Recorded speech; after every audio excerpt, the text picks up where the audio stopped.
So does everyone see PixInsight? Yes. Okay. So let's clean up here. I was playing around earlier.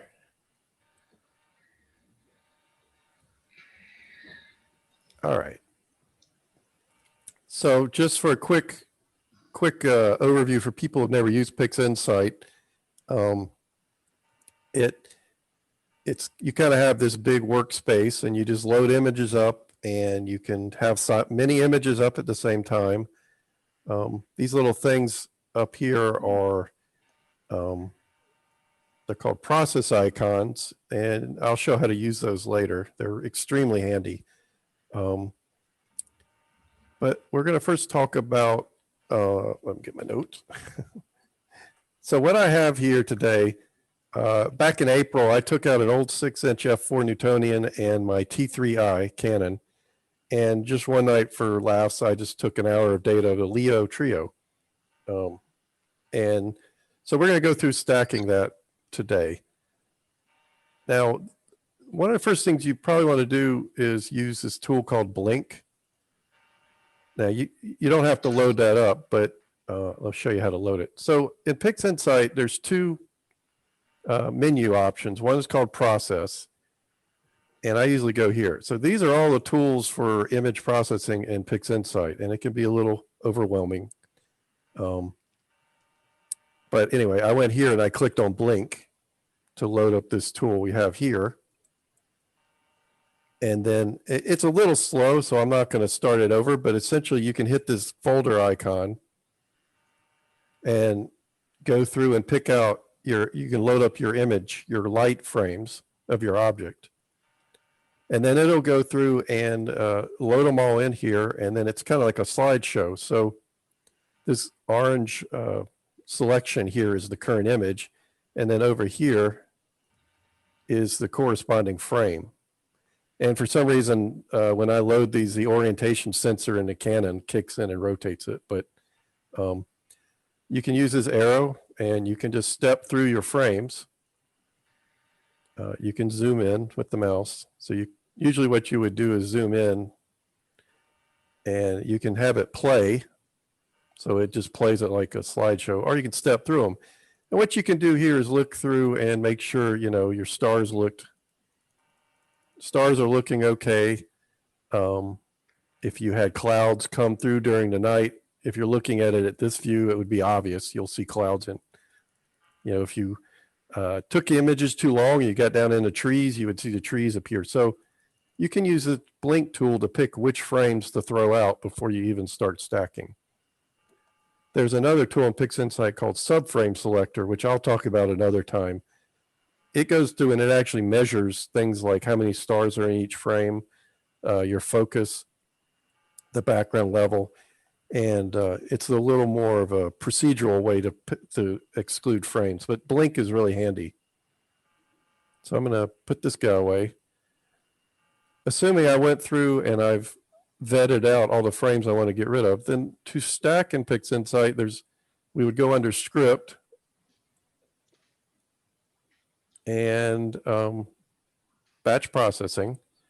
Now there's two tools. There's one called batch preprocessing and another called weighted batch preprocessing. This weighted one is WBPP, is the new tool. This one, batch preprocessing, is going to be phased out. So we'll be talking about this new tool. So we click on that, and we get this kind of complicated screen that I'll go through here. Now, I've used it, so yours may look different if you've never run it. You may even get a dialogue that warns you, this will do horrible things to your data. Don't use it, but just ignore that. That's that pops up for everybody. That's just them saying if you use the defaults, you'll get a nice image, but there's a lot of options you can look at in here to improve your image later. All right, so let's look at these global options first. The first one we need to look at, now if you put your cursor on them and just hold it, it has a little tooltip. Can we mute the music? I don't know where it's coming from. Maybe you can figure it out, Chris. CFA stands for color filter array. That's just a fancy word for a one-shot camera. So that'd be a DSLR, or if you had a cooled camera that has a one-shot color sensor. So I took these images with my Canon DSLR that's color. So you need to enable this click box here. If you're shooting with a monochrome camera, you would turn that off. This next one, optimize dark frames. This has caused a lot of people with CMOS and DSLR cameras enormous trouble. Generally, you would never turn this on. The only reason that's useful is if you have an older CCD camera. And I don't know that anyone here is using that anymore. So you will get very strange effects sometimes if you turn this on. So make sure you have optimized dark frames off. Excuse me, Mike, got a second? Yeah. I'm following along with you. I got my PixInsight open on the same window you have. And right under CFA images on mine, it says separate CFA flat scaling factors. It doesn't show on yours. Yeah, I think, so if you look at the top, what version do you have? I'm up here, it's 148. Are you on a newer version? Yeah, 15.3.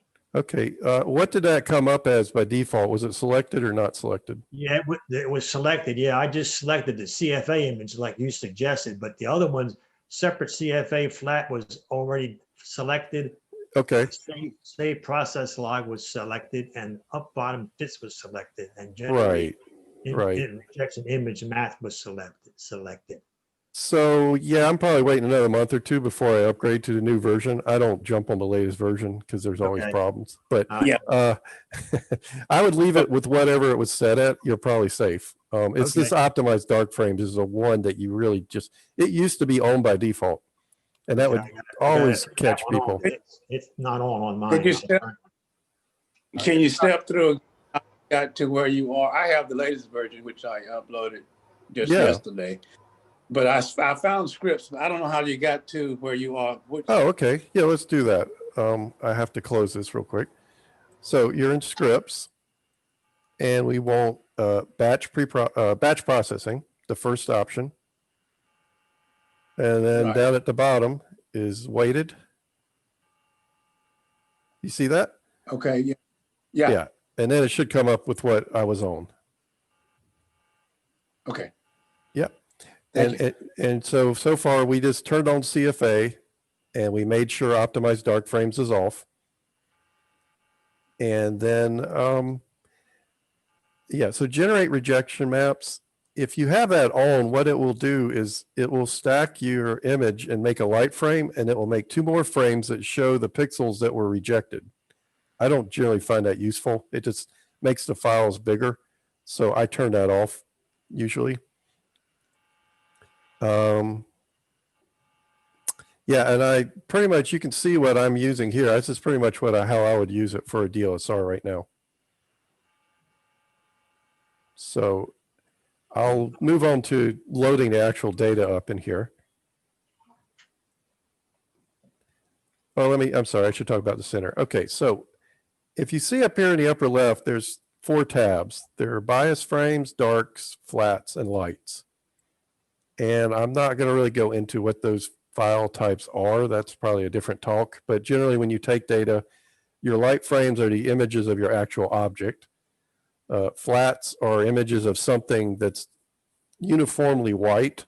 It helps calibrate things like vignetting, dust donuts, all kinds of pixel irregularities. Darks are frames you took with your camera covered up. And generally you'll take darks that are the same length as your lights. And for most of us these days, we also take darks that match the length of our flat frames. And you'll see those called dark flats. I prefer flat darks, but dark flats, flat darks. Bias frames are 0-second darks, essentially. Those are more useful for CCD cameras. Pretty much all CMOS cameras and DSLRs, I think you're better off using flat darks and darks. But for this, also in the center, we have some options. This is on the light frames. If you'll notice, when I click on flats, it changes the center area. So these are the settings for that particular frame type. If you wanted, you could tell this to just calibrate the frames and not stack them. Or register the frames, which means line up, use the stars in each frame to line them up. That's useful for testing and other things, but generally you want to leave that off. Exposure tolerance, especially with DSLRs, sometimes you may have it takes a bunch of 30-second exposures, and then depending on how you're timing those exposures, you might get a 29-second or a 31-second, just because of the way the intervalometer works. If you set this to like 2 seconds, that means the frames can differ in exposure by up to 2 seconds, and it will still group them together. So I don't know if you really need that. Cosmetic correction, I won't talk about that today, but that's a really powerful way to deal with hot pixels and cold pixels. What we want to worry about is Debayer. That's where you take the CFA image and convert it to a RGB color image. And these settings here work for my setup. I don't know that you would ever want to change this one unless maybe you're doing narrowband filters with your CFA sensor, which I'm not going to talk about today. So V and G. And then this top one, this is the Bayer matrix alignment. The R, G, and the B are red, green, and blue. So if you're not familiar with it, the way the color cameras work is it's a regular monochrome sensor, and then they deposit these little microscopic RGB filters on top of the pixels. And so this program needs to know what sequence they put those filters over the image, the sensor, so that they can convert it to color properly. Since I'm using a Canon camera and Canon RAW frames, it's going to figure that out if I leave it on auto. If you have a dedicated color CCD camera, cooled CCD CMOS camera, you might have to go in and enter that. And you can find that on the internet or ask on the group. People know what those are. The reason that this is called weighted batch preprocessing instead of batch preprocessing is you have the option where it'll go through and measure every frame in your data set, and it will weight them by different factors. Like if maybe you can tell it, I just want frames that have the best focus, and it'll go through and weight those higher and weight the ones that are out of focus lower. It's a really powerful tool. It takes a long time to run, and for this beginning sort of introduction, we're just going to turn it off. We can talk about that another time. It's a very interesting tool. Image registration. So this is where it goes through and it aligns all the images. When I brought up Blink earlier, you might have noticed when I was going through those images, they were kind of dancing around. I was dithering while I was taking images, so it moves the telescope a little bit every few frames. And there are reasons I won't talk about today for doing that. And so the image registration will go through, find the stars in each image, and then align them all together. And then finally, there's the image integration down here. If you click on that button, it brings up this, and I'm using all the defaults. So this is where, if you want to, you can tweak some of these pixel rejection algorithms and improve your image quality, but that's a deep pit I don't want to get in today. So we're just going to use the defaults. Generally, I find I use the defaults. So what we need to do first is load some data in here. So I'll start with the lights. So you can hit this Add Lights button, and you'll get a file selector.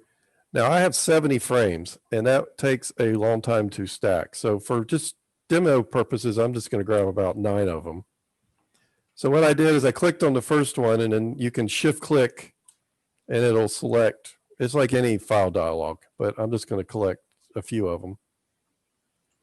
And here they showed up. So it says that this is under lights. So they were binning 1, no filter, 30 seconds, and then it shows the frames that you selected. If you had another night of data, you could load it in. You could go back and load it up and just keep adding the data here. Now, one thing that you need to choose at this point is down here, these two need to be filled in. One is the reference image. So when it goes through and it registers all the frames, it needs a reference to register the other frames too, kind of the anchor for everything. If you turn on this click box here, it'll go through and pick what it thinks is the best frame. Again, that takes a long time. So for just demo purposes, what I'm going to show you to do is, if you go through and just double click, let's say the first one, when you double click on that, you'll see it fills in this box. If I pick the next one, it will pick it. So for this today, just to get through it, I'm just going to double click on the first one. And so it's going to go through and register the rest of these frames with that one I just clicked on. Excuse me, your data, your frame, your data, how did you get there? Because I have your data, you have darks, flats, and lights. Yeah. Oh, I'm sorry. Did it? I think I started in that directory. Right. So you're probably here, right? Is that what you're seeing? Oh, sorry. Or let's see, are you at this level? So it's data, Yeah.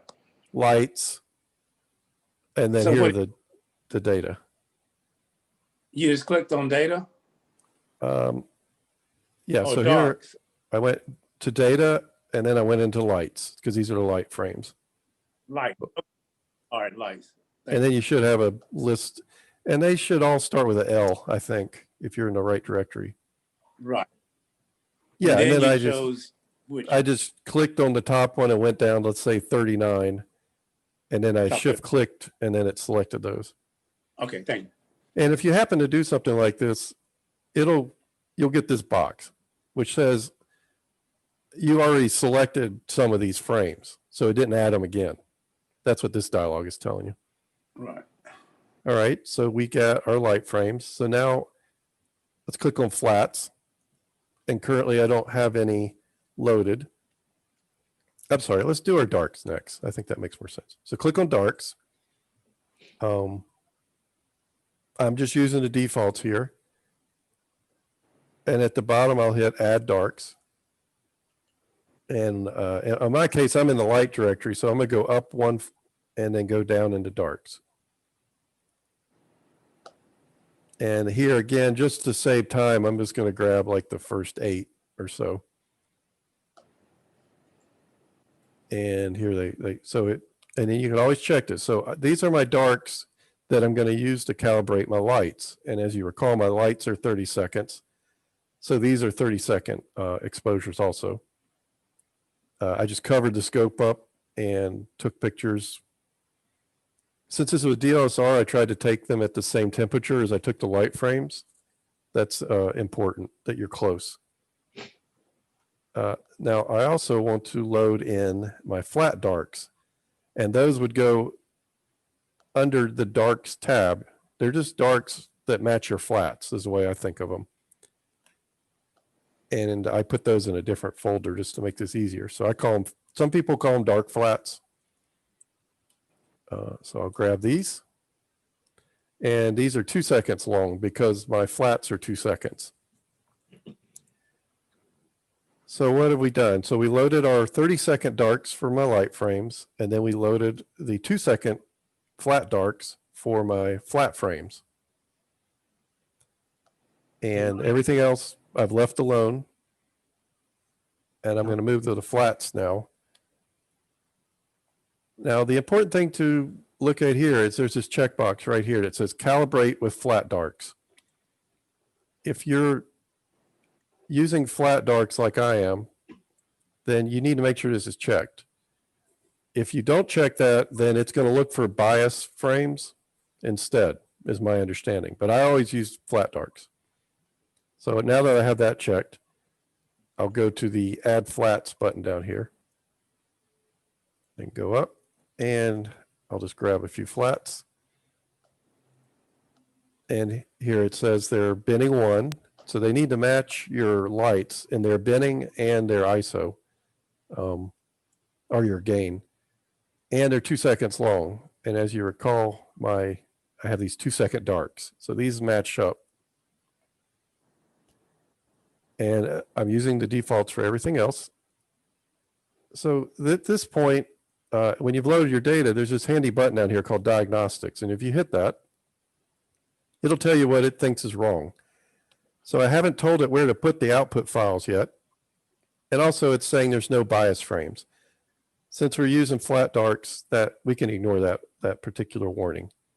But we need to set the output directory, so that you can do by clicking on the little folder here. And I already made a directory called test stack under, you can put it wherever you want, but you just need to make a directory and then choose that directory, and then it should fill in this text box down here with that. That's where it's going to put all the output files, the calibrated frames, the registered frames, and the stacked frames. So everyone caught up with me, or any questions? Just a quick question, Mike. Yep. All the bias darks and flats, are they all related to the lights you took? They have to be coordinated with the lights. So you take a light frame, then you take your flats and darks in the same position and same exposure. Is that how this works? Well, yeah, I'll just quickly go over it. So what I did is I took the data first. So I took all my light frames. Right. I would not waste clear, nice nights taking dark frames if you can help it. Okay. All right. And then when I was done, the temperature had sort of stabilized that night. So I just took the dark frames, and then I put my flat box up on top of the scope and took my flats at the end of the night. Okay, but I guess I'm understanding then all the darks and flats you took are all related to the lights you first took. So they have to all be coordinated with each other for this to work properly. Yeah, you want to use the same gain or ISO. If you're using a DSLR, the ISO setting. Right. And you would hopefully for the darks, not so much for the flat darks, but the darks hopefully are close. Let's say within 5 degrees. Okay. 10 degrees. You don't want to take your darks inside at 70 degrees if you took your light frames outside at 32 degrees. It'll, right. Gotcha. Okay. You want to try that. So that means if the next night it's overcast, but you can take the camera outside and take darks, it doesn't get rained on, let's say, right? Right. There's no reason you can't do darks. And once you take darks, they should work for a while. You don't have to take those every night. Okay. But anyway, that's another talk, but those are good questions. Yeah. So now I'll explain this later, but if you notice down here in this corner, there's a left corner, there's a little blue triangle. What we want to do is click on that and drag it and just drop it over here. And it should make a little process with a number following it. We'll get into what that is later. But this is the thing that makes PixInsight kick butt compared to all the other tools that you could use.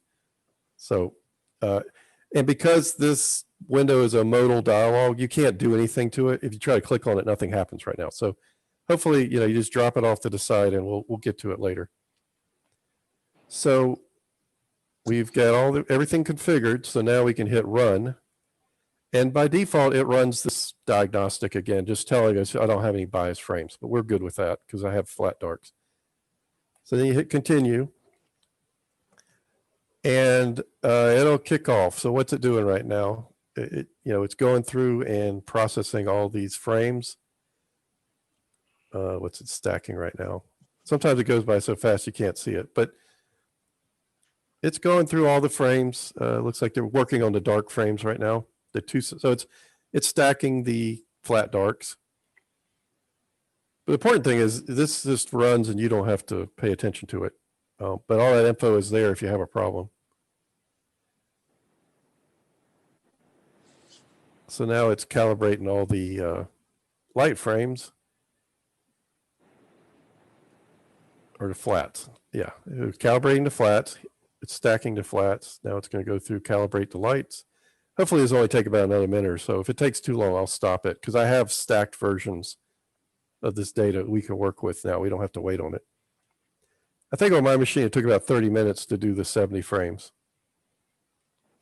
And this is about a 6-year-old i7, 16 gigabytes. So it's a really modest computer. I'm sure, if you have a newer computer, it's much faster. So here it says demosaicing 12 target files. That's, you may see that called debayering in other programs. That's when it converts them from monochrome images to color images.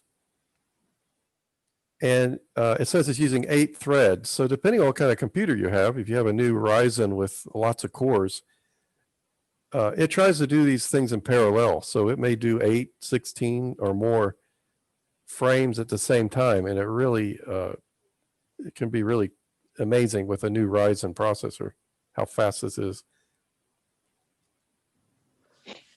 All right, I'll let this run through just so you can kind of see what's happening.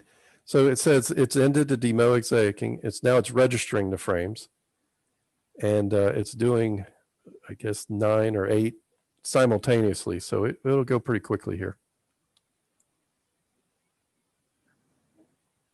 So when you do pre-processing, you have to calibrate the frames. So you apply the the flats and darks to the light frames. Then you register the light frames so that they all match up. And then the last step will be just stacking those registered frames. What it's printing out here is just, these numbers are the translation, is how many pixels it had to move it. This array is the rotation it had to do to make them line up, scaling factors. Again, you don't need to worry about these unless it doesn't work. And then it's really interesting to see what happened. So now I believe we're stacking. So one thing about PixInsight is it's a little old school in terms of its UI. There's not a lot of wizards or things to kind of guide you through things. It's more of a Swiss Army knife, and it assumes you know how to use all those gadgets that came with your knife, or you know how to go read about them. So here we're integrating. So there's 3 channels. There's a red channel, a blue channel, and now we're on the last channel, the red channel. And it's finished. It does this little step at the end. It kind of tells you how well the stacking improved the signal noise. All right, so now we're done, and we can look. So we had 12 light images, 30 seconds. 12 light frames were successfully registered. There are times if you had like a frame that had really bad guiding, or you kicked the telescope or something, you may find that it did not register properly, and you would get 11 frames registered. So that's a good way to tell if things work properly. And we can just hit OK here.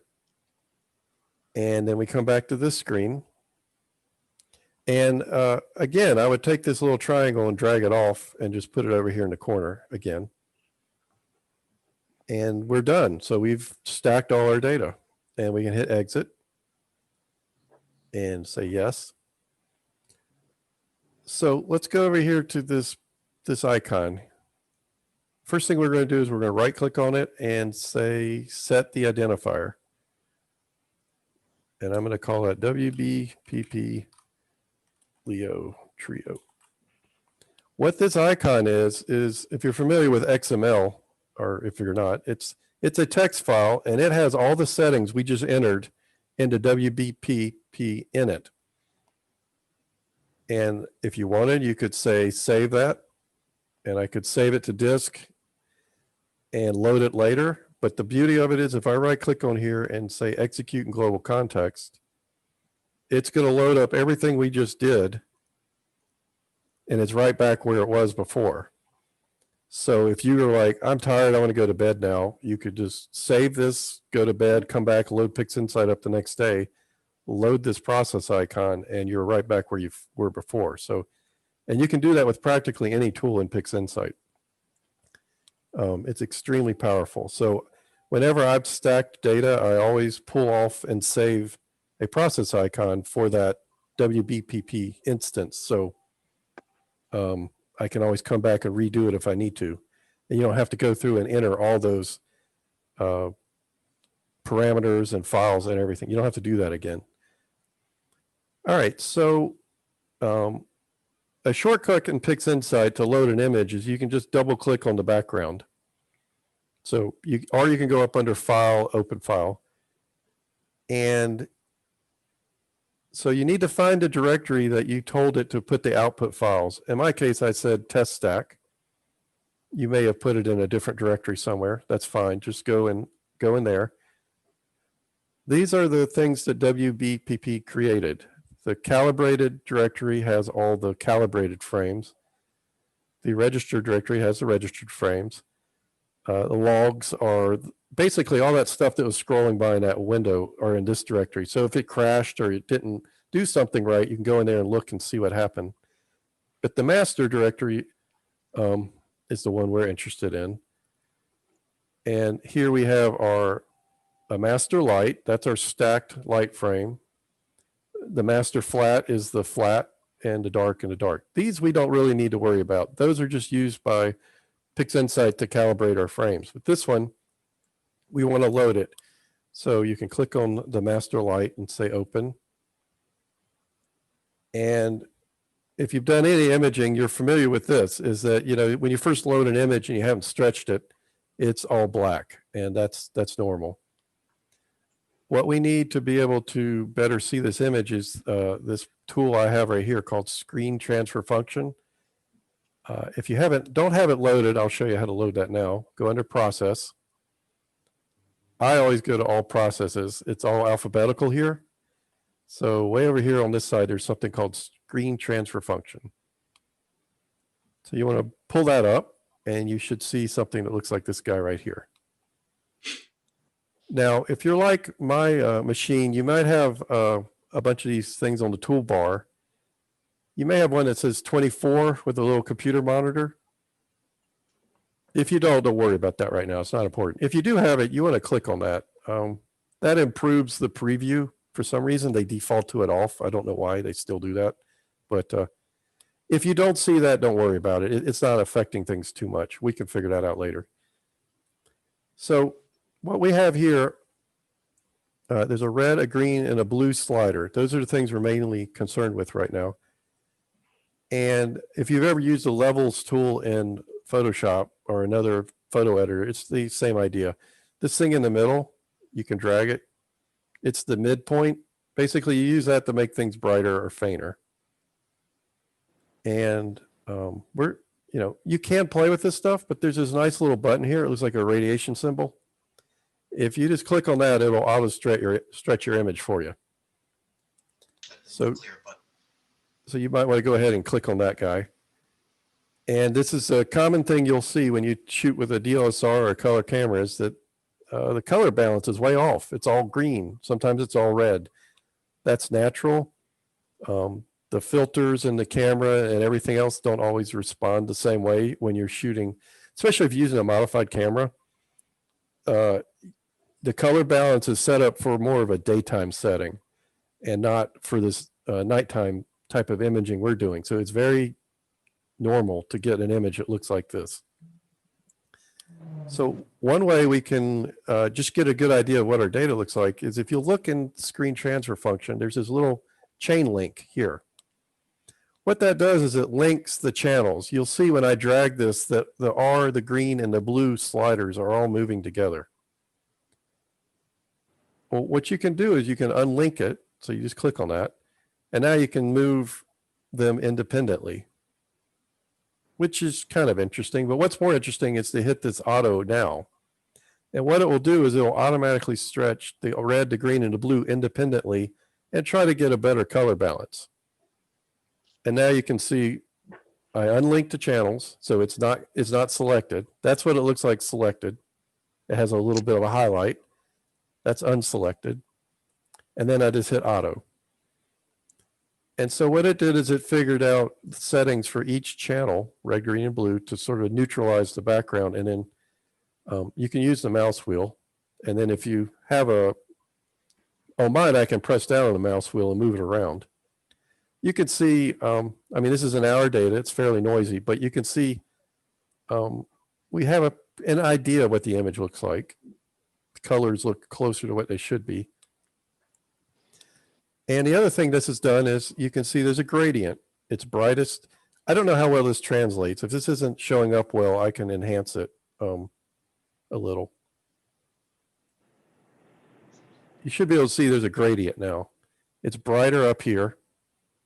It's fainter in this corner.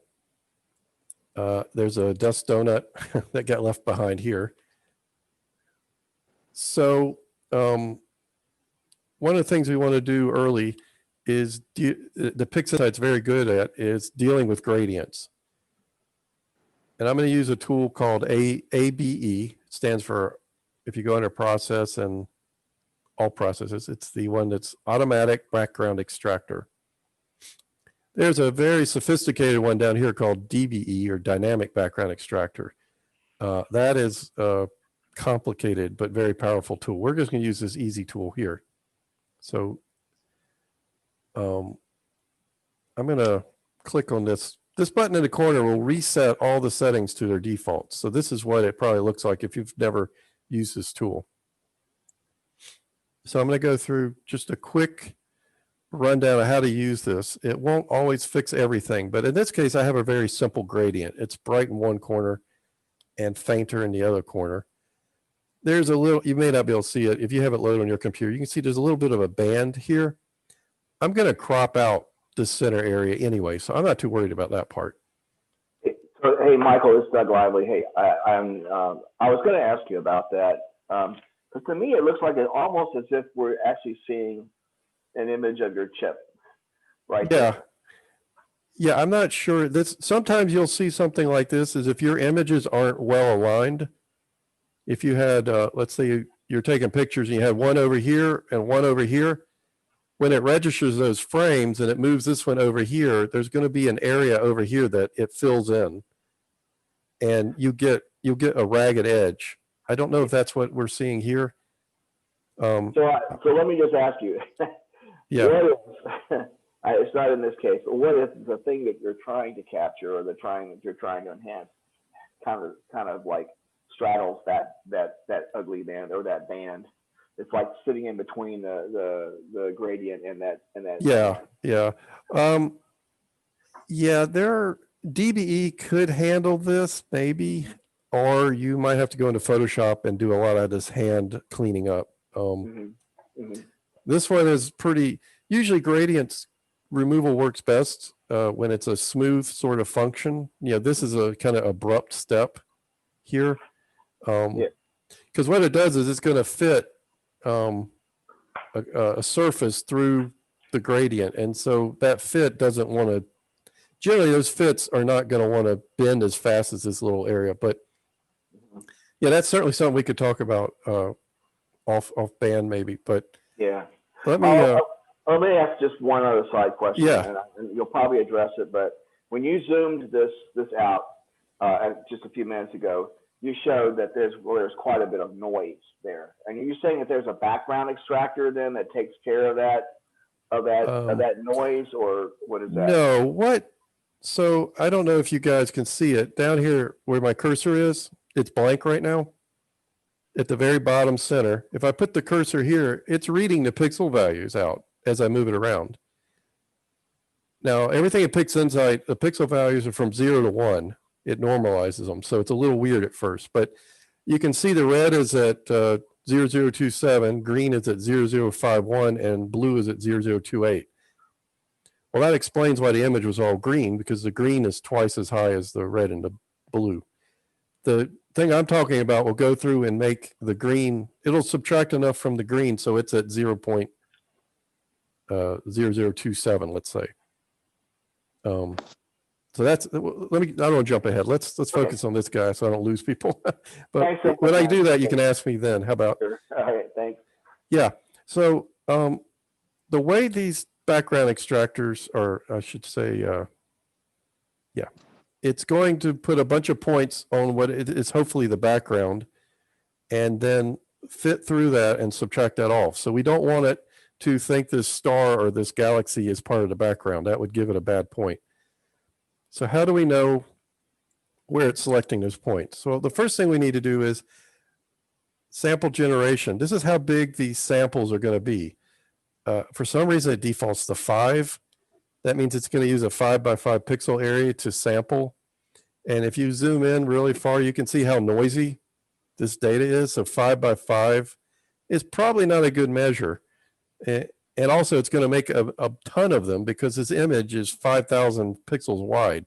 So it would make 1,000 samples. So, you know, in this case, I'm going to bump it up to this 50.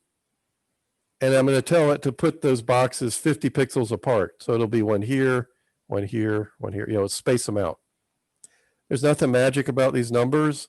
You don't want to use 500. Okay. You don't want it to be 1/10 of this frame, but you don't want it to be microscopic. So I would go with something between 50 and 100, depending on how big your sensor is. Again, my sensor is 5,200 by 3,400. So 50 is a good, big enough that we don't have too many, but not so big that we're sampling too much in one. Now, down here, there's this thing that says draw sample boxes. And then the one next to it says just try samples. So we're going to turn those two on. And then here we're going to start using this little blue triangle. So click those two on, grab this guy off. You see I got this thing in here, and you just drop it on the frame. That's basically how you run this tool on that image. And then it will make a new image, and you'll see it has a ton of boxes in it. So these are 50 pixels wide, and they're spaced every 50. So this is the samples. And if you kind of move it and hold it over this, it'll stay translucent, and you can kind of see where those boxes are. And you can, what's most important is you can see it's still using some samples near this galaxy and this galaxy. If I hold it over, you'll see there's boxes there, but they're purple, and that means they are lower weight boxes. In this case, because it's just a few samples and there's all these other samples around it, I'm just going to ignore it. If you're shooting something like M33 or M31 and it takes up most of the frame, then that would be a problem. And I'll just show you just for reference. It's this global rejection. There's this deviation parameter. If you put this is the tolerance for global rejection. Basically, if you make let's say I bump this way down, let's make it 0.1. I'm going to grab this and drag it again. You'll see now it doesn't have boxes in this corner because to it rejected this corner because it's too far away from the normal background of the image. If that were a nebula or a galaxy, that would be good. But since that's our light pollution, that's not good. So 0.1 is too big. If you go over in the other direction, it'll basically pick everything. And you can see here now all the boxes are everywhere, even where the galaxies are. So it's kind of up to you. The default is 0.8, 0.8. And in this case, that wasn't a bad place. If you find that it's putting boxes on top of your galaxy or your nebula, your target, you need to make this number smaller. If it's not selecting all of the background that you need to select, you need to make it larger. If that starts to select your galaxy, then you just have to come up with a good compromise. This tool is really for simple cases like this one. So now we need to turn these off because all that did was draw boxes. It didn't actually correct the image. Now you'll see these little carets, double carets. We need to select this one and open up this interpolation output box.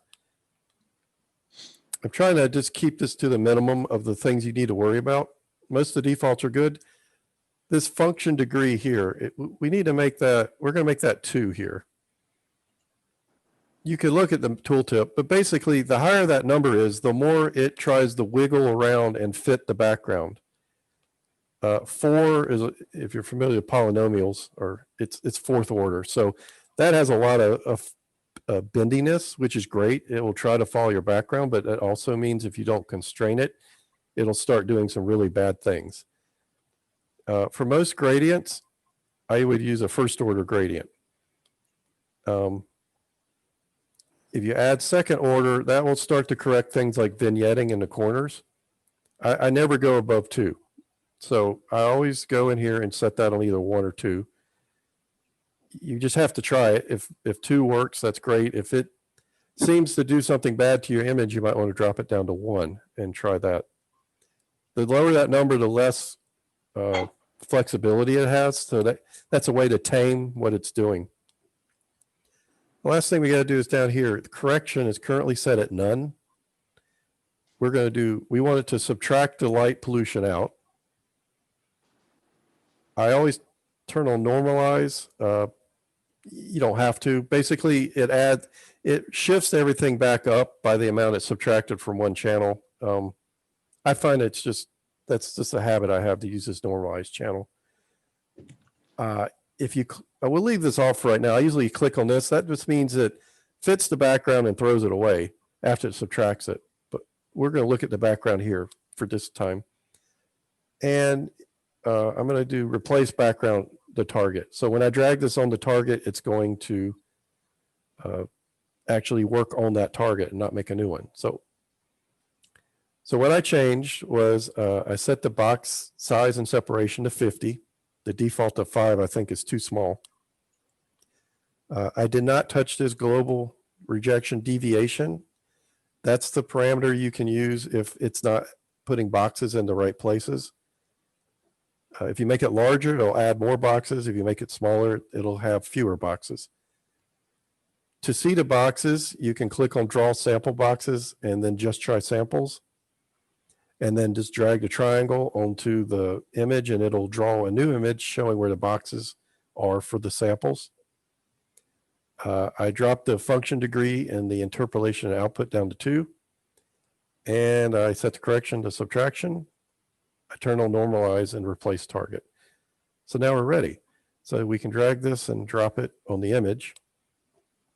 And it's pretty quick. It'll run through.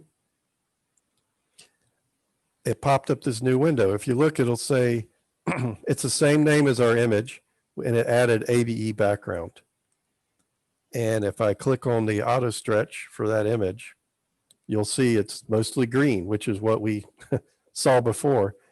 If I do an unlink stretch and turn on that 24-bit preview, you'll see this is the background it's subtracted. And this pretty well mirrors what we saw in the original frame. Here's the subtracted one. If you want to see the before, you can either hit this little blue back arrow. So that's an undo and redo. So that's what we had. And if you look at this and look at this background, you can see that how it got that particular background fit. So that looks pretty good. Now you could save this background. I don't really know what I don't know it has any use. I usually just get rid of it. If you didn't want, excuse me, if you didn't want that background, you just click on this discard and then run this, and it would just throw that away. It wouldn't make that image. But here we have a image where it got rid of most of the background. Down here, you may not, I don't know how well it shows up, but down here at the bottom, it didn't know what to do with this. It just can't handle this kind of rapid change between background. It's like a step function almost. So it didn't try to handle that. And there's a little residual in other areas it didn't handle. But for the most part, for a first pass, it certainly looks better than the original. Now, just for a habit, I would drag this off, again, this little corner, and I would rename it ABE. And yeah, I already have one. Whatever. And then I would save, go here, and I would save that to disk with a name. And that way, if I come back and reprocess this data, I can load this guy up. Let's say I close ABE. Here, you just say launch ABE instance again, and it comes back, and these are all the settings I had. So this is a way to document how you processed your image.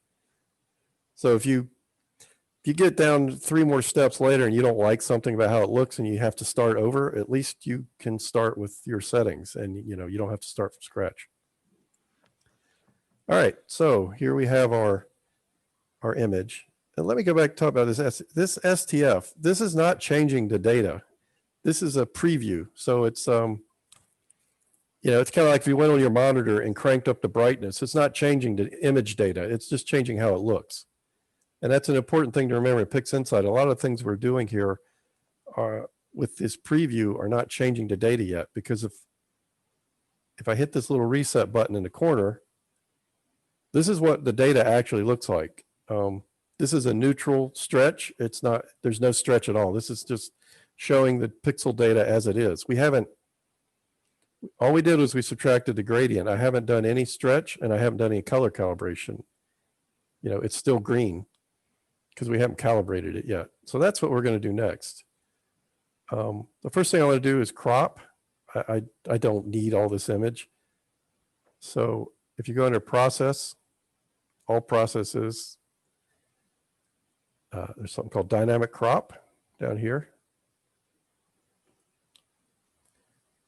And the way this tool works is you first click on the image you want to apply it to. So I'm going to click on here. You can see the cursor changed. Oh, I'm sorry. Let me reset that. All right. So how about we just start over? I didn't do that right. I'm sorry about that. All right. So we're going to load up dynamic crop. And then what you do is you drag out the rectangle that you want. So I'm going to drag out a rectangle.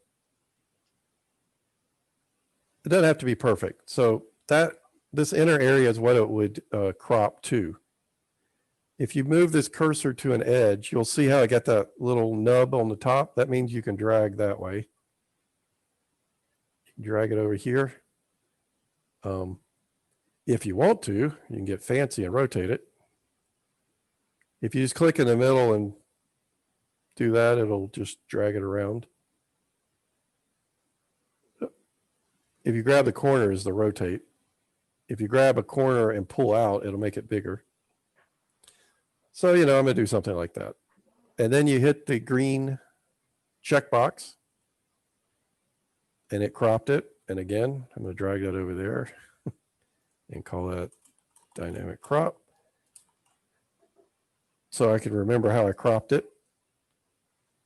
And then we can close dynamic crop. So again, to do that, you just load this tool, click and drag out a rectangle, and then adjust it to however you want it.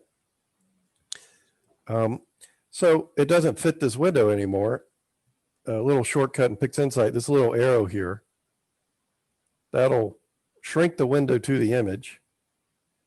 The one below it will enlarge the image to as big as it can get and fit on the screen. So that little down arrow, just think of that as shrink to window.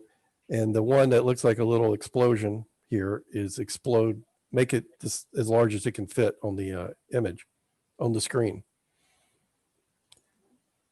Now, I prefer things in a landscape orientation, so I'm going to rotate this.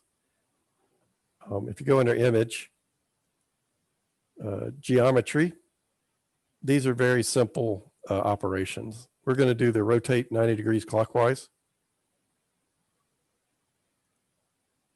And then I'm going to go back and hit this button again, so the second one down, it'll refit.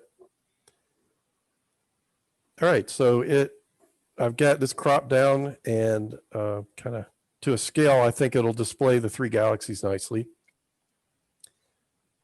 Now we're going to do I'm going to do the color calibration, and we might, and then I'll stretch, and I think we'll stop there, and I'll take questions. Remember, I'm going to reset this. We haven't stretched the image yet. It's still very dark. So to do the color, this is a nice thing about PixInsight. It has a way to automatically color calibrate your frame, as long as there's stars in it. It's this thing down here called Photometric Color Calibration. Under image, under process, all processes. There's a lot going on here, so we're going to go through it. The top part, I would just leave alone. Generally, you don't need to change that. Here, I'll reset it. Okay, so yours probably looks like this. What this is going to do, it's going to plate solve the image and then go online and download a catalog of stars that has star colors. and it will compare the colors of the stars in your image to the color of the stars from the catalog, and it'll figure out a transformation to make that match. It's a powerful way to get your colors pretty close. In order for it to do that, though, it needs to plate solve this image. And what it's asking for here is the RA and DEC of the center of this image. Now, I don't know that right off the top of my head, but there's this nice button here called Search Coordinates. If you hit that, I've already done it here, but you can type in any object. So let's say M66, which is one of these, I think it's this lower one. It's one of these 3 galaxies. And you hit search, and it'll go out, and there's a nice astronomical website called Simbad that has all these objects in it. So down here it says it found M66. It's a galaxy. Here's its coordinates. If you needed its radial velocity, there you go. But we don't need that today. If you hit this Get button, it copies those numbers into the right ascension of DEC. So again, search coordinates, type in, let's say you were imaging M42. You would type M42, hit Get, and it would load this up for you. We need to put in the focal length of your telescope. Mine was 600. And the pixel size of your sensor, which was 4.5 microns. This is something you would get from a website about your camera, or you can search online or ask on our forums, someone will know. So 600 millimeter focal length. It was 150 millimeter f4 Newtonian, and pixel size 4.5. The rest of this, automatic. That's all we want. And like before, we just take the little corner triangle and drop it on the image. It's going through and fitting. It's doing a plate solve right now. Where this tool usually doesn't work is if you entered the numbers wrong, or you somehow didn't get the center coordinates close enough, the plate solve will fail. But it's working. It's going out. It's going to go down. Here in a second, you'll see it. Okay, so you see it. So it popped up this window. Hopefully everyone can see it. It's 2 graphs. This is just showing the colors of, you don't have to worry about B minus V and all this, but basically these values should be clustered fairly well along a line in both of these frames, like they are here. That means that there was a good fit between the stars in your image and the stars in the catalog. If for some reason these don't fit along a line, then something went wrong. But in this case, a pretty good fit. When you're done with this, you can close this graph. You don't need it. And you'll see our colors are screwed up. Well, that's just because the stretch I have currently was trying to make the uncalibrated image look correct. And now that's not proper. So the first thing I would do is hit the reset. So that resets it back to no stretch. Now that we've calibrated the image, we can link the channels together because the background has been neutralized. We had it unlinked because before our background wasn't neutralized, and it rarely is when you take an image and take raw data. And then we can hit the nuclear icon here. And you can see that now it's looking back to what we had before with the unlinked stretch. So this means that so PCC went in and made the background a gray color.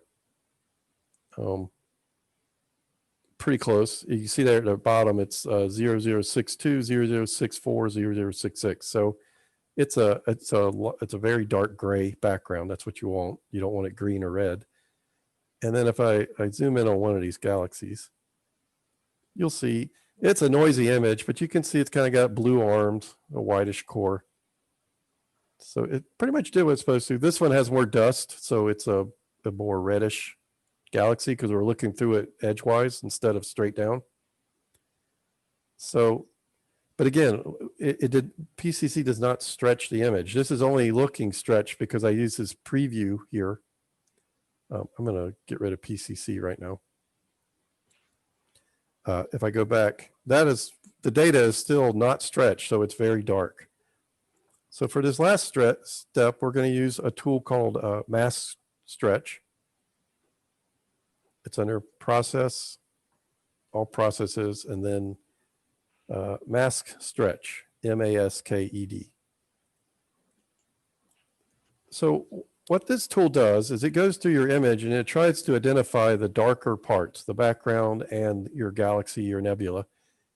And it also tries to identify the brighter parts, like the core of like M31 or M42 is easy to blow out. And what it will do is it will mask the brighter areas so that the stretch doesn't affect them as much.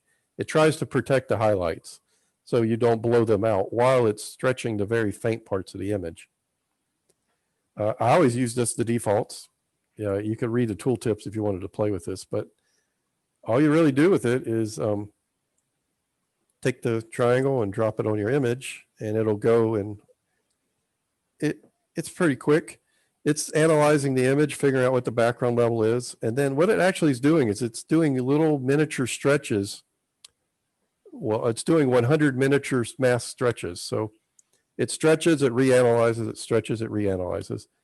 So it takes a little while. But now this is the image without any stretch in the STF. So now it's stretched it, and you can see the background hasn't changed a whole lot, but the galaxies are now visible. Before, that's what it looked like. This is after that stretch. And it does a really good job of getting the fainter areas brightened up without blowing out other areas. And this is a good starting point for taking it into Photoshop if you wanted to do that, for example. But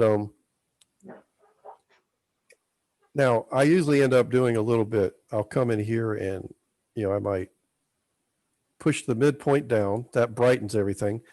This triangle on the left is the black point. If you move it to the left, it makes the background darker. So generally, you don't touch this white point for any reason for this kind of image. So you take the middle one, you slide it over to the left. You take the left one and slide it to the right. If you go too far, you'll see that you'll make everything too dark. If you go too far over this way, the background's too bright. So it's a matter of just finding a good compromise somewhere in there. Yeah, I don't think it'll fit on my screen, but so we're somewhere in there is a good point.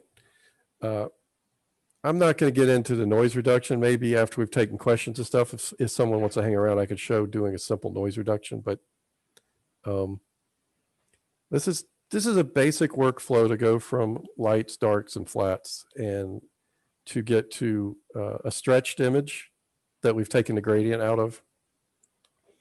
And for I don't know, I can't remember. I think it's 70, 30 seconds. This is 35 minutes of data from Carrie. So, for that, it's actually not a bad showing. A little longer than EAA, but, not as long as a long exposure. But, yeah, you set your equipment up and go outside for a couple hours. You can get an okay image. I had an f4 telescope that helped. But so I'm gonna stop there, and we can go back and go through steps or answer questions at this point. So I don't know if Chris, can you find out who has a question and pass them over to me? Or if anyone has a... Well, yeah, I don't see anybody who's asked a question or raised their hand. So Okay. I don't know if anybody knows, but you have a little ... icon at the bottom of your participants window. You can raise your hand if you want to, ask questions, or I'll ask you, or I'll identify you and you can ask a question, or you can just text it in. So, feel free to blurt out too. So Yeah, we're good here. Oh, let me do one thing. So after I've done all this, you can see up here at the top, it has this really long name, and it also has it on the tab here. That's just the name PixInsight created with. If you right click on the image, there's this thing called Identifier. You can call it whatever you want. So I usually go Leo Trio, ABE, PCC, Mask, Stretch. As I do things, I add it on. So I did ABE first, then I did PCC, and then so And you'll see it change its name to that. And then you can go File, Save As. I'm just going to go up a directory. And I'll call it Leo Trio. And I usually save it. Oh my goodness, what did I do?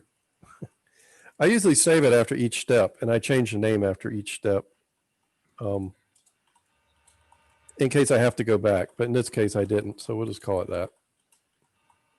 Now, by default, it'll use this XISF. This is an extension of the FITS file format that the PixInsight guys came up with. I'll just warn you, I don't know of anything else that can load that file, but if you're just working at PixInsight, I would save it as a XISF file. And I always use the defaults here. Now, if for some reason you want to pull this image into Photoshop, let's say, when you do Save As, just go down here, the file type. You probably want to use TIFF. So you just click on TIFF, and it changed the extension to TIFF here. When you hit Save, it's a little pedantic. It doesn't on this one, okay. You might be able to get away with 32-bit. I'm using an ancient version of Photoshop. I always have to switch it to 16-bit unsigned. You can turn on this compression if you want. I usually turn these off. So then it's just a pure TIFF file. And Photoshop will load this in now. That doesn't change anything about your original data. It just saved it to a TIFF file. It didn't change this data. So anyway, I thought I should show you how to save it once you're done. So yeah, any questions about any of the steps? Anything you want me to show again? Yeah, could you go back? How did you get your image onto your workplace? I missed that part of it when you first started. Okay. Yeah, So how did you get your image on your workspace? Yeah, let's see if it answer that. So these two buttons down here in the corner, left corner of your image. Yeah. The top one will, let's say I zoomed it down to that with the mouse wheel. If you hit that, it'll just shrink the frame to match the image. Okay. Well, The one below it will enlarge the image so that it fits on your desktop. I guess So what I'm asking, when you first started this whole process, how did you load your image? Oh, gotcha. You can go here, File, Open. Okay. Shortcut for that is just double clicking on the background. Okay. And it's the master light here. And Gotcha. that'll bring this up. I missed that part. Yeah, I'm sorry. Yeah, so this is our original that we started with. Okay. Yeah, there's some neat shortcuts. Let me duplicate this. Let me show you this shortcut real quick. Let's say you had two images, or two versions of an image, Right. and you're looking at this galaxy, and you're like, well, how does it look in the other one? If you grab this tab right here, you drop it on that tab, it'll zoom and pan the other image to match this one. That's a neat little shortcut. Yeah. Yeah, question.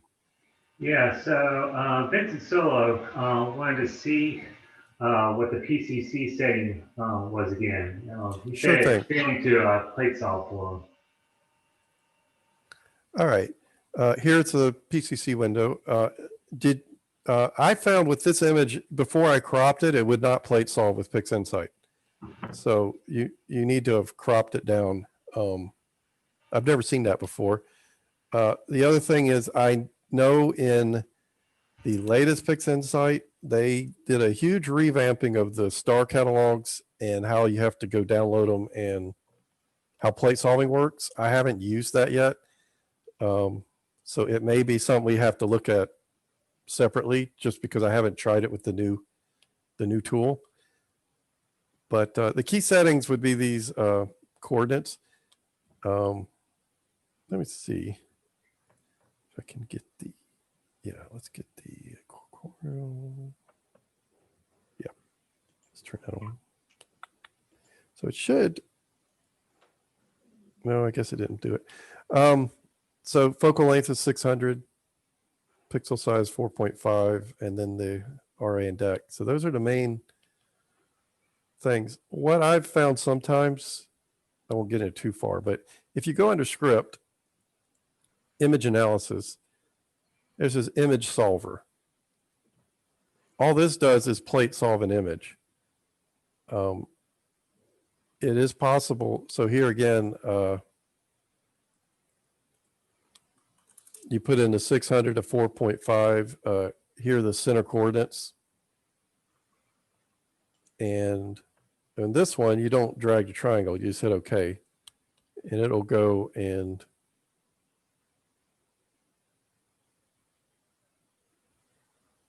plate solve. Now, the thing I was going to say is it might be with, here's what would be interesting to you. You might want to try putting these coordinates in as the right ascension and DEC, because this is the actual coordinates. The ones I gave were for a galaxy off in a corner. So RA would be 11, 19, 54. DEC is 13, 17, 13. You might try those and see if having a better estimate of the center will plate solve better.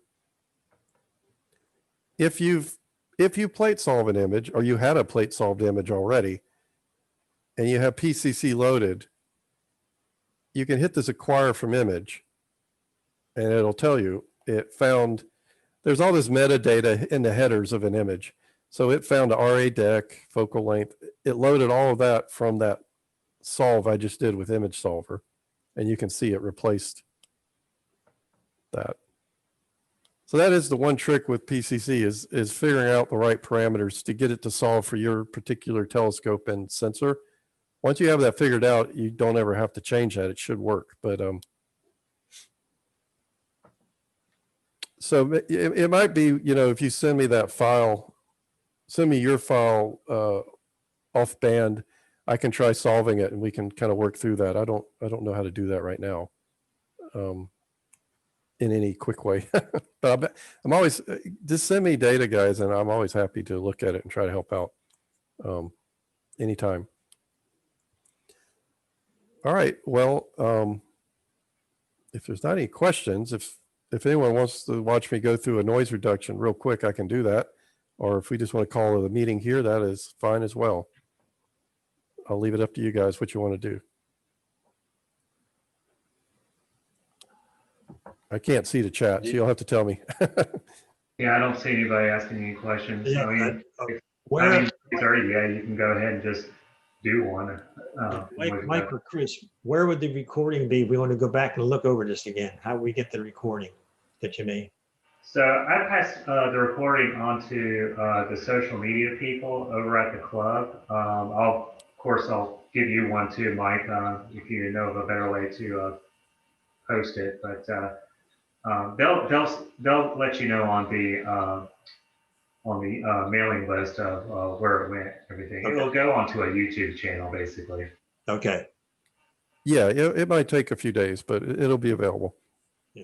I'm gonna be All able right. to go over again. Of course, I got most of it, but you know, you're going. Oh yeah. Well, it's all new and it's so quick, so you got to go back and go slow. I wanted to get through most of it. I think just seeing all this, if you go now and look, there's a website you can look up called Light Vortex, LIGHT Vortex.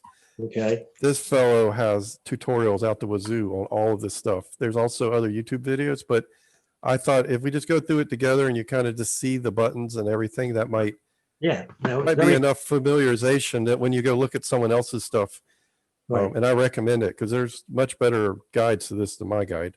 No, it's very helpful. Very helpful. So noise reduction. So the idea here is, as you can see, this is pretty noisy. And there's two types of noise here. There's kind of this salt and pepper noise, which is just the, the background. Unfortunately, I didn't dither enough. You can see structure. These little, I don't know if you can see it. Zoom may not show it, but there are just, perfect noise would be kind of like on an old TV set, what you would see. But this noise also has, like, this area is brighter than this area. There's clumps. That has to do with the sensor. When you dither, you shift the image around between frames. And hopefully when you stack, all these clumpy areas get kind of mixed over each other. and averaged and pixel rejected out. That's something I can talk about another time. You can, I don't know if you can see, there's like a lane right here. So anyway, and also there's color noise. You can see, you know, green and red and all these pixels. And when you do noise reduction, there's one step you kind of want to take care of that color noise. The other step is more, I'll call it the structural noise, which is the salt and pepper. Up here at the top, you might be able to see there's this RGB dropdown. This is kind of handy. All this does, again, is a preview. Let's say we pick red. This is just showing us the red channel, the green channel, and the blue channel. And then lightness will show you, I don't know. Yeah. Lightness is just showing you if you just converted it to black and white, what it looks like. And you have to use this L slider for the lightness, but these are just ways to kind of preview the data. You probably want to leave it on RGB. And when you're on RGB, this L slider does nothing because it's the RGB sliders. Now, the general strategy with noise reduction is this is a very noisy image, but generally, hopefully this part of your galaxy is bright enough that it doesn't have a lot of noise. And it's these outer areas and the background where all your noise is. We don't want the noise reduction to do anything in those areas. And what the natural way to do that is using a mask. And you'll see masks used in Photoshop and PixInsight. And they generally have the same meaning. It basically, where the mask is dark, it protects those pixels, and where the mask is bright or white, it lets the whatever you're doing affect those pixels. So for this simple noise reduction, this is a very old tool. Let's go down here. Noise reduction. You can see there's many tools in PixInsight for noise reduction, and they all have different applications. The whole reason I started using PixInsight in 2005-ish, 2006 was it was a free preview, and they had this ACDNR noise reduction, and I needed some kind of noise reduction. So it's the oldest one. I don't know if many people use it anymore. I still use it. I like using it. I understand it really well. Tgv Denoise is the one you'll see in this multi-scale linear transform. You'll probably see most of the tutorials talk about these. I don't know how to control this thing. I can never get good results from it. I just never invested much time in it. Under the hood, it's a much better tool than ACDNR. So I would not dissuade you from trying to use it. I'm just explaining why I'm old-fashioned and keep using this decrepit old tool. It generally gives me good results. I'm going to reset it. It has two tabs, lightness and chrominance. So the chrominance is what I was talking about before. That'll just clean up color noise. This would not get rid of the salt and pepper noise. It just would make the background more gray. Lightness is dealing more with the structure of the image. So that is what deals with the salt and pepper noise that we're seeing, the graininess, but it will not affect the color.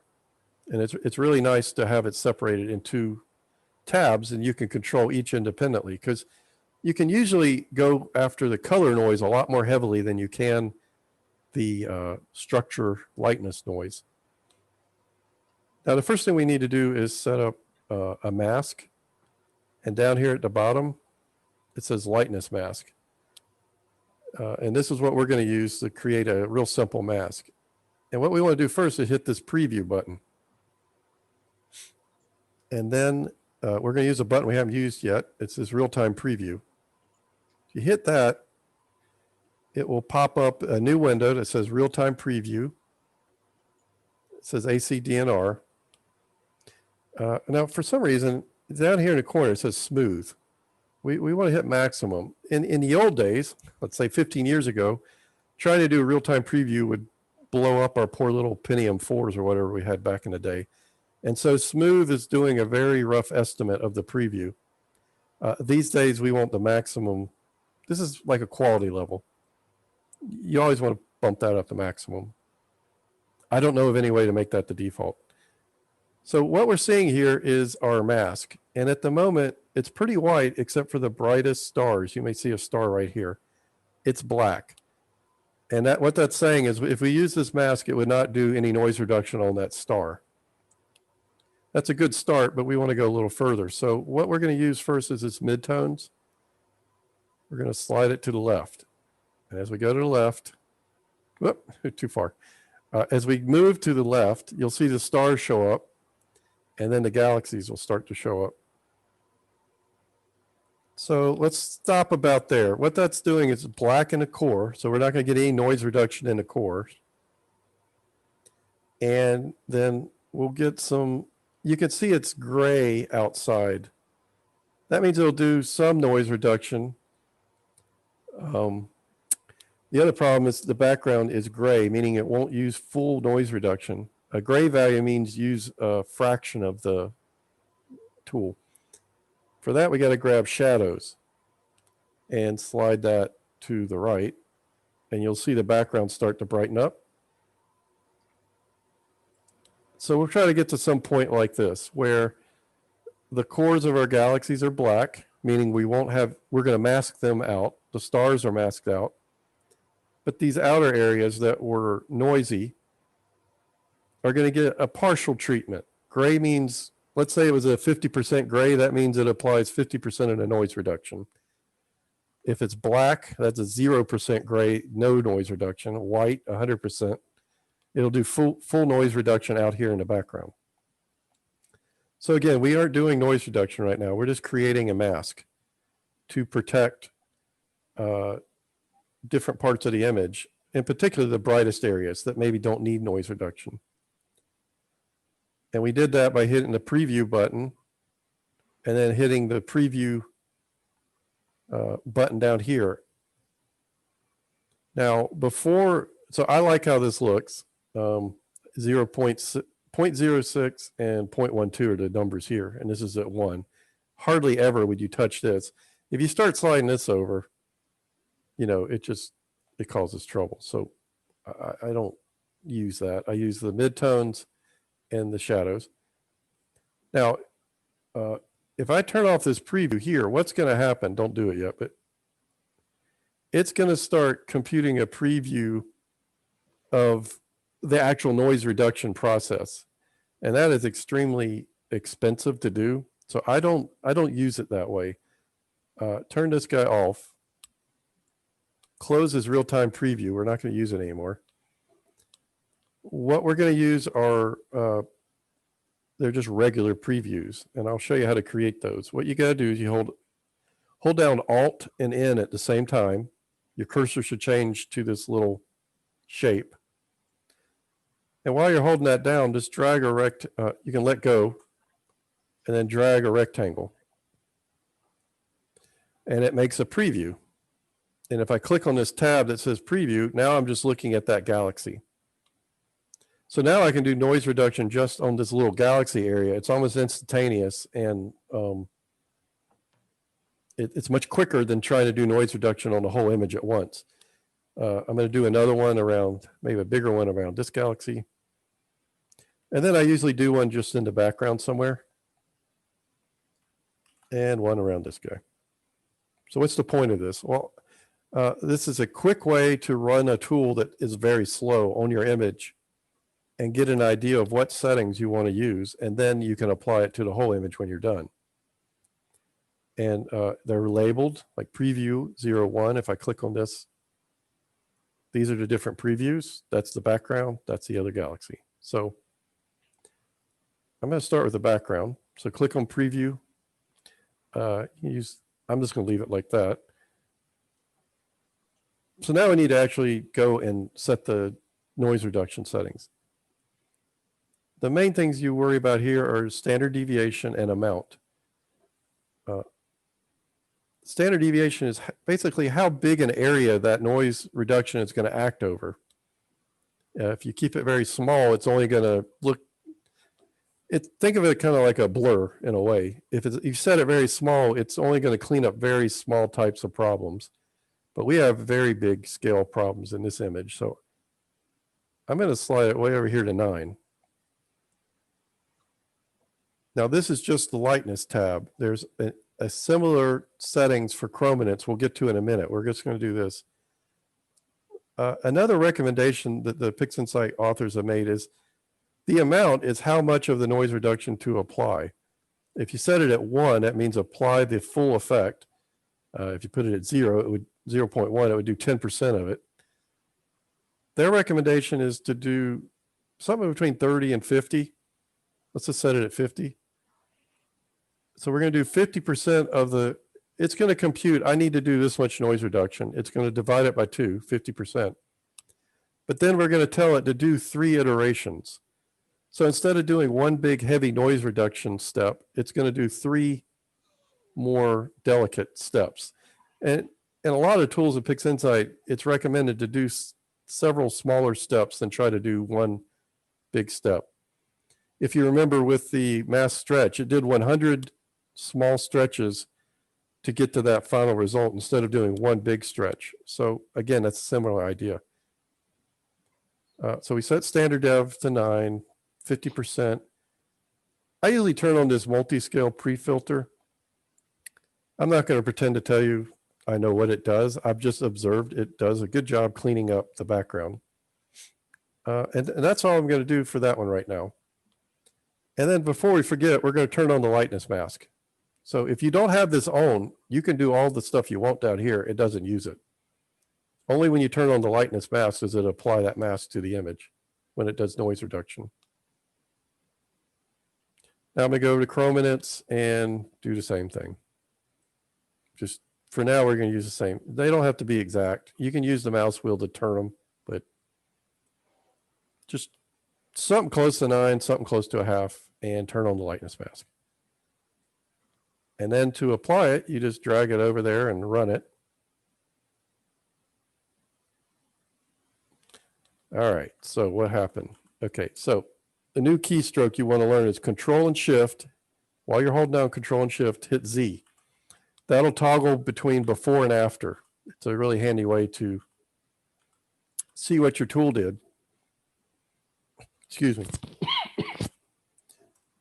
I've stretched this image really heavily. If I go back to something with a normal stretch, like that, let's say, and then I do the before and after, what you'll see is, you may not be able to see it with zoom. Let me make it a little worse. Can you see the graininess now? I'm assuming you can. You can see how it sort of took some of that color and graininess out of the background is what we're doing here with these settings. If I go to a galaxy, again, when I do noise reduction, I usually overstretch the image so I can really see what's happening. It makes your image look like garbage, but it's important to see what's going on.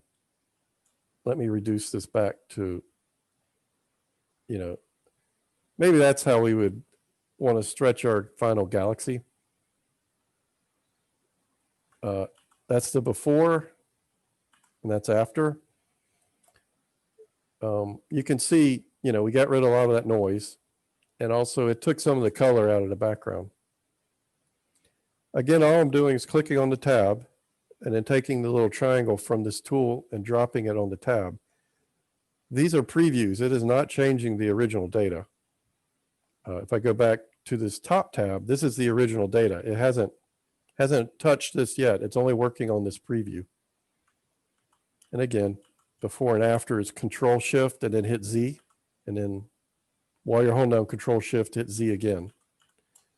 And again, I overstretched it, but this might be a good stretch for this galaxy. That's before and after. Your goal with noise reduction, and the other thing I'll tell you is I usually overdo it with noise reduction. And then I take the original image and then the one where I overdid the noise reduction and make those layers in Photoshop. And then I put the noise reduced one on top of the original and then use the opacity of the layer to sort of sprinkle in the amount of noise reduction I want from 0 to 100%. So I pretty much at this stage would do everything in Photoshop. I don't find PixInsight particularly good for handling the types of problems I use Photoshop for. So if anyone ever asks me if they need PixInsight or Photoshop, I would always say both. They both have a role. But so these are just some simple settings to get you sort of started.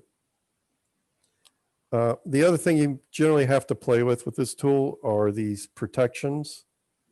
By default, it's symmetric, meaning it uses the same values for bright and dark side.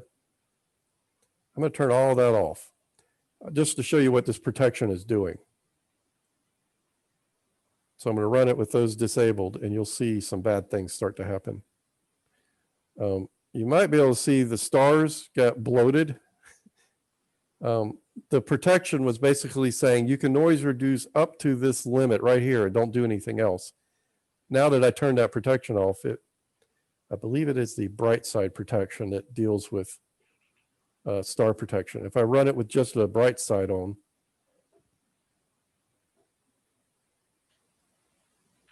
nope, it's the other side. It's this dark side.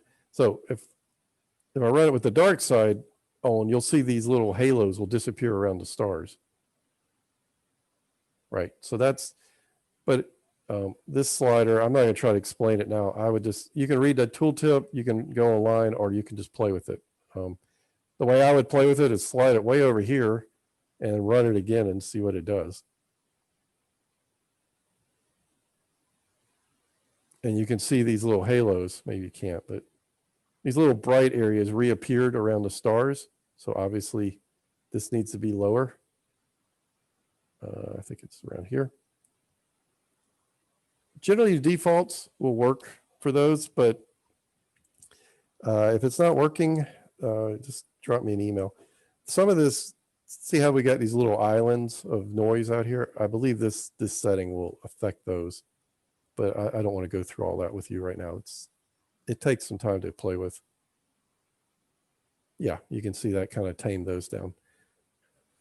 ACDNR, again, I think most people would laugh at you if you told them you use it. It's a very old tool, but I've learned how to use it, so I use it.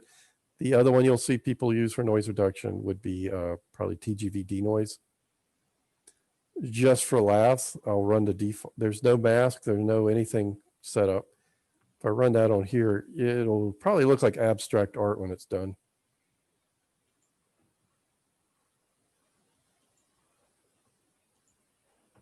No, that didn't do too bad, but just as a reference, these are the settings, right? So here's your edge protection.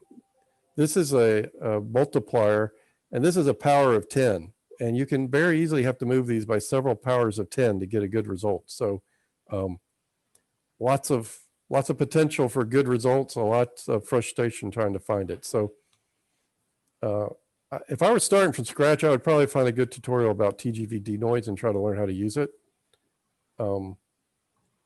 But just know there's another one in your toolkit here. That's all I wanted to show for that. Again, I think it's easier to help people with their individual data with trying to find the right settings for these than maybe giving a prescription, because for every object you can use different settings. The real fix for noise is obviously to get more data generally. I would get as much data as you can before you start trying to process, because it makes all this easier. All right, I think we're kind of past that 90 minutes, I promise. So unless there's questions, I'm ready to call things here. Thanks, Mike. Yeah, thanks for coming. I'm going to do this next weekend. I'm going to be using Deep Sky Stacker and a program called Affinity Pro, which is a fairly inexpensive Photoshop-like program. That's what I use, yeah. Yeah, so this is, at some point, I think everyone eventually ends up at something like PixInsight if you get really serious, but I don't think you have to use it to begin. There are other tools you can use, but when I did the survey, so many people were interested in PixInsight, I thought I would start there, but I haven't forgot about the other things. So thanks again. And Thanks, Mike.